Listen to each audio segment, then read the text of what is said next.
Welcome to the Medcast Plus Show. I am your host, Dr. Jack Braha.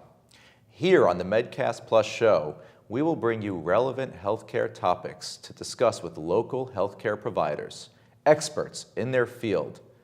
These physicians who work locally here in our area will help shed light on various health topics that the public, the viewers like you, are interested in. I have the honor today of welcoming Dr. Mitchell Lipton. He is a local internist and cardiologist, double board certified in his fields, who has been practicing medicine for over 40 years. Dr. Lipton, welcome to the show. Thank you very much. I'm very pleased to be here. Tell me about your practice. Where are you in Brooklyn? I'm in the Marine Park area on Quentin Road, and it's very easy to get to from many different areas. I practice predominantly cardiology because most of the patients who have diabetes and high blood pressure either have cardiological problems or will have them if not being treated. And you see patients both in the office setting as well as in the hospital for emergencies? I see my patients in the office, and every morning I go to the hospital beforehand to see those patients who have been admitted to the hospital. So tell me about your practice. How long have you been there? I've been in this location for 15 years. I was in the Georgetown area prior to that for 11 years, and prior to that on Flatbush Avenue near Avenue U for another 10 years. So you've had decades of experience here in Brooklyn. You know the Brooklyn patient. Did you do some of your training here in Brooklyn? I trained at Brookdale Hospital for 5 years before I opened my practice in 1982.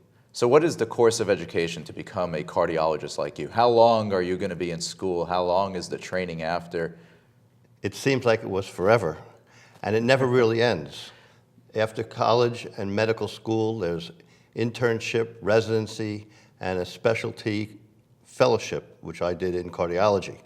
But our education never stops. We're always taking continuing medical education courses, and we either give or see lectures by various experts in the field. And that's a very important point that you bring up for our viewers today and patients out there, is to be sure your doctor is keeping up with ongoing education, keeping up with board certifications. How do you feel about that?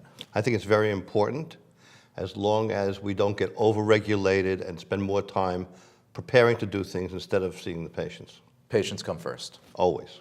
So for the patients watching today who are interested in cardiovascular health, which is really diseases of the heart and the arteries and the veins, what are some of the signs or symptoms that somebody may be suffering from heart disease?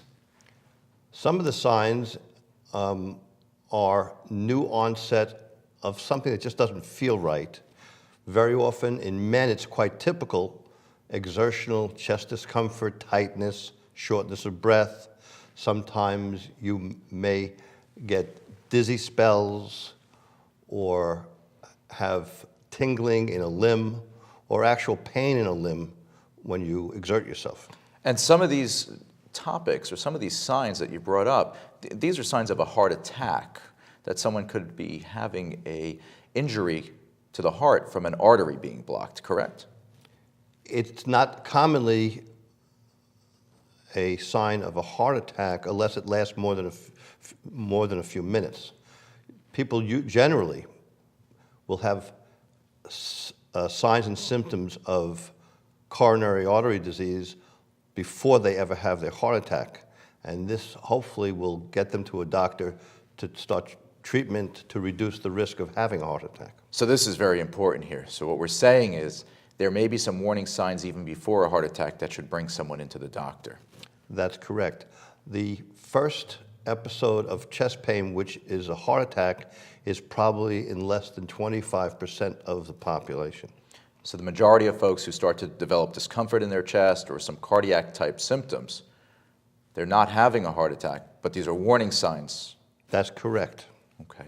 So if patients come into your office, what are some of the first things that you go over with them in terms of their lifestyle, whether it be diet, exercise, family history? How do you identify patients who are at a high risk?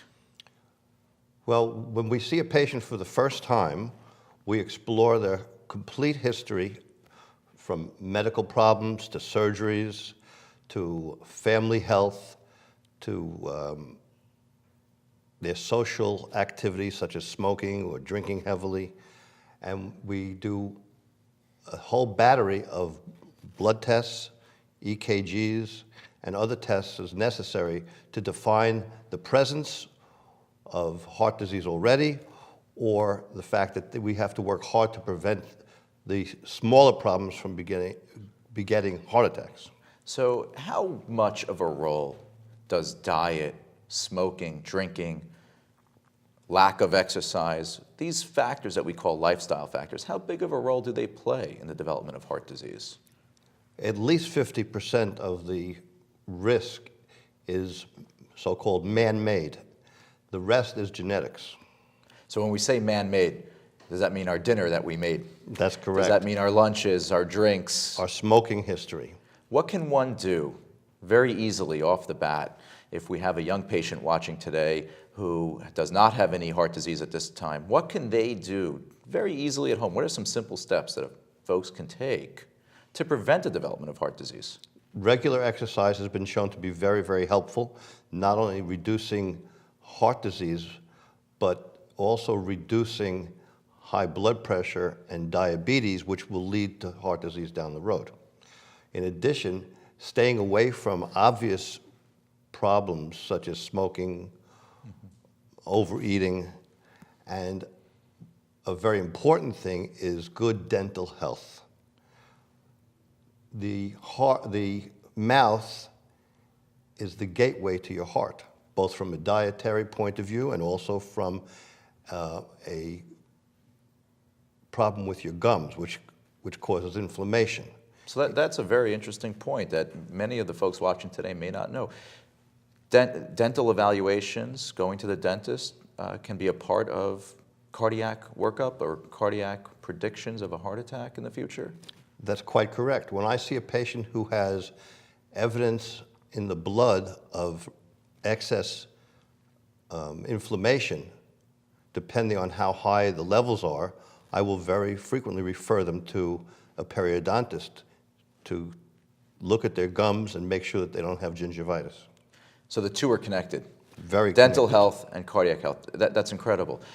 Moving on from diet to exercise, what is considered adequate exercise to help prevent cardiac disease? Or if someone already has cardiac disease, what is adequate exercise to help prevent future problems for them? Well, for people who don't yet have cardiovascular disease and limitations on what they can do, approximately 25 minutes of significant exercise for at least 4 days a week. So when we say significant exercise, are we talking the walk in the morning to the train or the walk home after? What is significant exercise? When you're starting out, walking is great. As you build up stamina, you should expand your horizons by walking faster or going to the gym and actually doing things.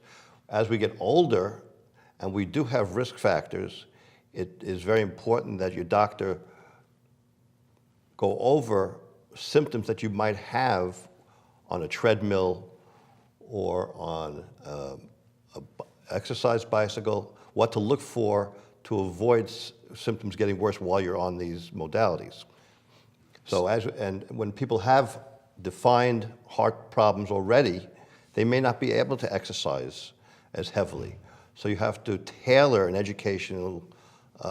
educational way the do's and don'ts and give them exercise that will not overtax their system.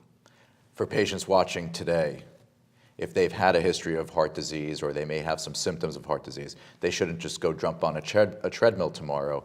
See their doctor first is what I'm hearing. That's correct. For a young patient, 30 years old, in good health, 4 days a week, 25 minutes a day of strenuous cardiovascular exercise, getting the heart rate up is what's recommended. That's correct. And to get the heart rate up, there are various equations of maximal heart rate and percentages thereof that you want to aim for.